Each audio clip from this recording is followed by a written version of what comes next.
നമസ്കാരം. മഞ്ഞുമൽ ബോയ്സ് സിനിമയുമായി ബന്ധപ്പെട്ട സാമ്പത്തിക തട്ടിപ്പ് കേസിൽ നിർമ്മാതാവും നടനുമായ സൗബിൻ ഷാഹിറിനെ അറസ്റ്റ് ചെയ്തു.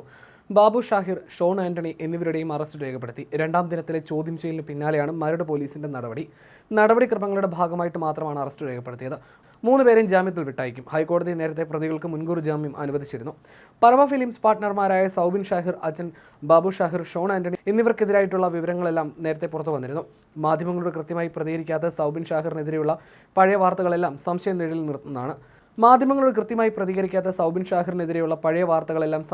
നിർത്തുന്നതാണ്. മറുനാടന് കിട്ടിയ വിവരങ്ങൾ. സൗബിൻ ഉൾപ്പെടെ 3 നിർമ്മാതാക്കൾക്ക് ഹൈക്കോടതി ഉപാധികളുടെ മുൻകൂർ ജാമ്യം അനുവദിച്ചിരുന്നു. ജൂലൈ 7-നും ആവശ്യമെങ്കിൽ 8-നും മരട് പോലീസിന് മുമ്പിൽ ചോദ്യം ചെയ്യലിന് ഹാജരാകണമെന്നതായിരുന്നു ഉത്തരവ്.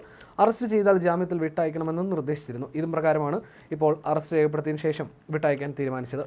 വസ്തുതകൾ കോടതിക്ക് ബോധ്യപ്പെട്ടതാണ് മുൻകൂർ ജാമ്യത്തിന് വഴിയൊരുക്കിയത്. സിനിമയ്ക്ക് സാമ്പത്തിക സഹായം നൽകിയ അരൂർ സ്വദേശി സിറാജ് വലിയതുറ ലാഭവിഹിതം നൽകിയില്ലെന്ന് ആരോപിച്ച് നൽകിയ പരാതിയിലാണ് കേസെടുത്തത്. സിറാജ് 7 കോടി രൂപയാണ് പറവ ഫിലിംസിന് കൈമാറിയത്. ലാഭവിഹിതമായി 47 കോടി രൂപ ലഭിക്കേണ്ടതാണെന്നും മുടക്കുമുതൽ പോലും നൽകിയില്ലെന്നുമായിരുന്നു പരാതി. ഒത്തുതീർപ്പിൽ 5.99 കോടി രൂപ സിറാജിന് കൈമാറിയിരുന്നു. ഇതെല്ലാം തെളിവ് സഹിതം ഹൈക്കോടതിക്ക് ബോധ്യപ്പെടുന്ന തരത്തിലാണ് വാദമെത്തിയത്. മുതിർന്ന അഭിഭാഷകൻ വിജയ് ഭാനുവാണ് സൗബിന് വേണ്ടി ഹൈക്കോടതിയിൽ എത്തിയത്. സിനിമയുടെ ലാഭവിഹിതമടക്കം നിർമ്മാതാക്കൾ സ്വന്തം അക്കൗണ്ട് വഴി മാറ്റിയതിൽ ഗൂഢാലോചനയും വിശ്വാസവഞ്ചനയും ഉണ്ടെന്ന് പോലീസ് റിപ്പോർട്ടിൽ പറഞ്ഞിരുന്നു. 20 കോടിയാണ് സിനിമയുടെ നിർമ്മാണ ചെലവ്. അതേസമയം സിനിമയ്ക്ക് വിവിധ പ്ലാറ്റ്ഫോമുകളിൽ നിന്നായി 250 കോടി രൂപ ലഭിച്ചെന്നാണ് സിറാജിന്റെ നിലപാട്. എന്നാൽ ഇത് ശരിയല്ലെന്ന് കോടതിയെ സൗബിന്റെ അഭിഭാഷകൻ ബോധ്യപ്പെടുത്തിയിരുന്നു. മുതിർന്ന അഭിഭാഷകൻ പി വിജയ് ഭാനുവിനൊപ്പം അഡ്വക്കേറ്റ് തോമസ് ജെ ആനക്കല്ലെങ്കിലും വിവിധ കോടതികളിൽ സൗബിനായി ഹാജരായി. സിറാജിന്റെ അഡ്വക്കേറ്റ് സൈബി ജോസ് കിടങ്ങൂരിന് തോമസ് ജെ ആനക്കല്ലെങ്കിൽ എഴുതിയ കത്തുകളും വസ്തുതകൾ തെളിയിക്കുന്നുണ്ട്.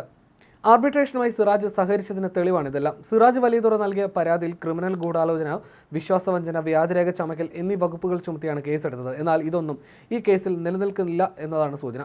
ഇതൊരു സിവിൽ കേസായി മാറും. കൊടുക്കാനുള്ളത് നേരത്തെ കൊടുത്തുവെന്ന് സൗബിൻ പറയുന്നതിന് തെളിവുകളുമുണ്ട്. കേസിന് മുൻപേ 50 ലക്ഷം കൊടുത്തു. കേസിന് ശേഷം കളക്ഷൻ അനുസരിച്ച് ബാക്കിയും നൽകി. ഏതാണ്ട് 6.49 കോടിയാണ് ഇത്തരത്തിൽ കൊടുത്തത്. മാർച്ച് മാസത്തിൽ ആദ്യം 50 ലക്ഷം കൊടുത്തു. മാർച്ച് അവസാനത്തോടെ 5.49 കോടിയും കൊടുത്തു.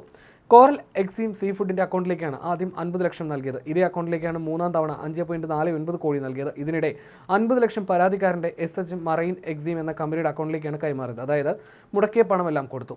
250 കോടിയോളം കളക്ഷൻ സിനിമയ്ക്ക് കിട്ടിയെന്നായിരുന്നു പത്രവാർത്തകൾ. ഇതനുസരിച്ച് കരാർ പ്രകാരമുള്ള 110 കോടി ലാഭം വേണമെന്നതാണ് പരാതിക്കാരൻ്റെ ആവശ്യം. എന്നാൽ നികുതിയും GSTയും അടച്ച ശേഷം വെറും 24 കോടിയാണ് ലാഭം കിട്ടിയതെന്നാണ് സൗബിനും പറവ ഫിലിംസും പറയുന്നത്. ഇതിന് അവർക്ക് കണക്കുമുണ്ട്. തിയേറ്റർ കളക്ഷനിലും OTTയിലും എല്ലാം പുറത്തു വന്നത് കള്ളക്കണക്കാണെന്ന് പറയുന്നു. അതായത് തങ്ങൾക്ക് കിട്ടിയ ലാഭവിഹിതത്തിൻ്റെ 40% കൊടുക്കാൻ സൗബിൻ തയ്യാറാണ്, അതായത് 11 കോടി. ഈ വിഷയം പരിഹരിക്കാൻ ആർബിട്രേറ്ററെ അടക്കം നിയോഗിച്ചു. എന്നാൽ പിന്നീട് ഇതിനോടൊന്നും സിറാജ് സഹകരിച്ചില്ല. ഇതെല്ലാം മനസ്സിലാക്കിയാണ് കേസിൽ സൗബിനും കൂട്ടർക്കും മുൻകൂർ ജാമ്യം ഹൈക്കോടതി നൽകിയത്. കേസ് കൊടുത്തതുകൊണ്ടാണ് ലാഭവിഹിതം കൈമാറാത്തതെന്ന വാദവും നിലനിൽക്കുന്നതാണ്. ഇത് തെളിയിക്കുന്ന രേഖകളാണ് മറുനാടൻ കിട്ടിയത്. 11 കോടിയുടെ ലാഭവിഹിതം മാത്രമേ സിറാജിന് കൊടുക്കാനുള്ളൂ എന്നതാണ് സൗബിൻ്റെ നിലപാട്.